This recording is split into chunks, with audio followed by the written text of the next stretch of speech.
Welcome back, Outsiders. Want a great way to keep your first aid kit safe while paddling or backpacking? I'm going to show you my Nalgene First Aid Water Bottle Kit.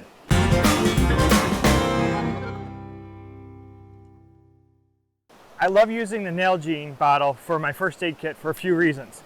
Number one, if it keeps water in, it's going to keep water out. So I'm guaranteed to keep my first aid kit dry or anything else I put into there. Number two, it's rigid, so I know it's not going to get crushed in my backpack or in my kayak somewhere if I put something on top of it. Number three, it's ubiquitous. Everybody has extra Nalgene kits. They're a standard size, so there's a lot of different accessories.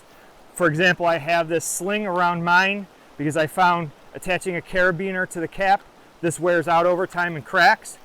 And the last reason is Nalgene bottles are multi-purpose.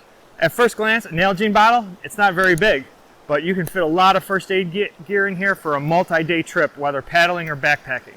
So I'm going to unpack this and show you what I put in my first aid kit. Okay, so let's unpack what's inside my first aid kit. The first thing I want to show you is duct tape around the perimeter of the bottle. Duct tape, Gorilla tape, whatever you got. Definitely something you need on the trail or paddling. So if we undo this lid, my first baggie is various drugs: aspirin, Tylenol, ibuprofen, Benadryl, all the essential over-the-counter drugs that you would take on a first aid kit. I have those on top because I get migraines and usually need ibuprofen every once in a while. And in this plastic bag, I have a roll of gauze, several bandages, and matches that if you strike it on a rock, they will light. So I like to keep those always in my Nalgene and dry. Next up is another baggie, and these are baby wipes. Clean up your hands before you actually perform first aid, or in an emergency, you may need it if you need to go number two. Lighter, just in case. Some petroleum jelly. Tweezers are always good for ticks and splinters.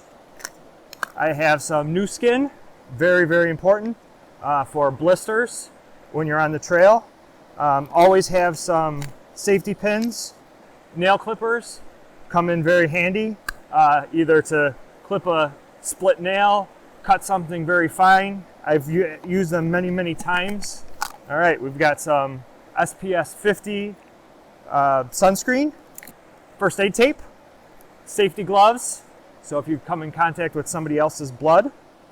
As you can see, I'm packing a lot in here. There's tongs, this is a nail file, we've got a sterile cotton tipped applicators, and it keeps coming out. Some more safety pins. And as you see, this is really the only downfall to this system is if there's anything in the bottom, you have to take out everything from the top.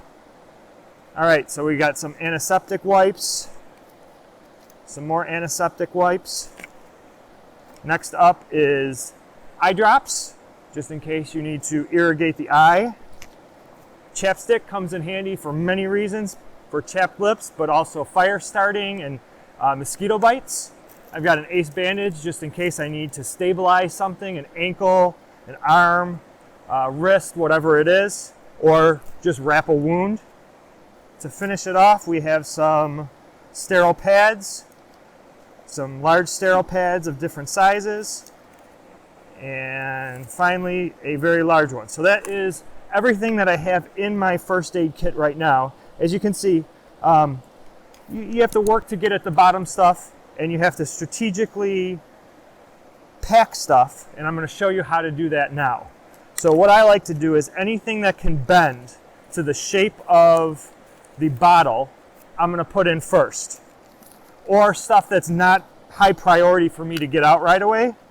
So anything that can bend, these gloves, and anything big that I would like to put at the bottom that holds its shape, that isn't very pliable. So I'm going to throw these in there, and I'm just going to make sure that that seats to the bottom. Same thing with the the larger sunscreen. The tiers are rigid, so I'm going to also place those in the bottom.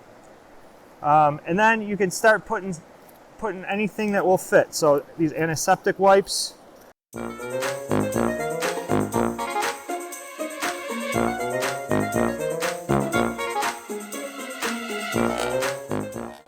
And now I'm going to go and put my higher priority stuff in, and stuff that will compress really easy. Again, I'm using the rim, the outside rim of the Nalgene to make sure I'm taking up all of the space. And we'll just get this gauze back in here with the bandages. Make sure it's sealed up, and you always want to try to take as much air out of the bag as you can. So I'm just going to stuff that in.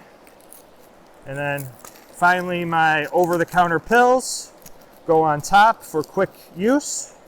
We're going to screw that down, and we have a great way to store and keep safe, and most importantly, keep dry our first aid kit. So one other thing I wanted to show you that I really like about the Nalgene kit, and because it's in a Nalgene bottle, it's ubiquitous, and lots of gear is made for Nalgene bottles. So right here I have my normal water bottle on my pack, but it's also got a pocket on this side that if I choose to, I can put my first aid kit on that side, on the outside of my backpack. I know it's protected because it's in that Nalgene bottle. It's going to stay safe and dry. You can also throw it in your pack. And like I said, I really like this sling that goes around it. A, it keeps it closed from accidentally opening. B, it comes with a clip that you can take a carabiner and beaner it onto your raft or your kayak, and you know you're not going to lose it. Like I said, I've had some instances, and I think this one's actually cracking a little bit, of this actually breaking. So better to be safe than sorry with your first aid kit. I hope you liked this video. I hope it gave you a pretty cool idea to store your first aid kit. If you did, be sure to click that like button. If you want to see other gear how-tos, other reviews, and other outdoor adventures, be sure to subscribe to my channel. That's it for now. I'll see you guys outside.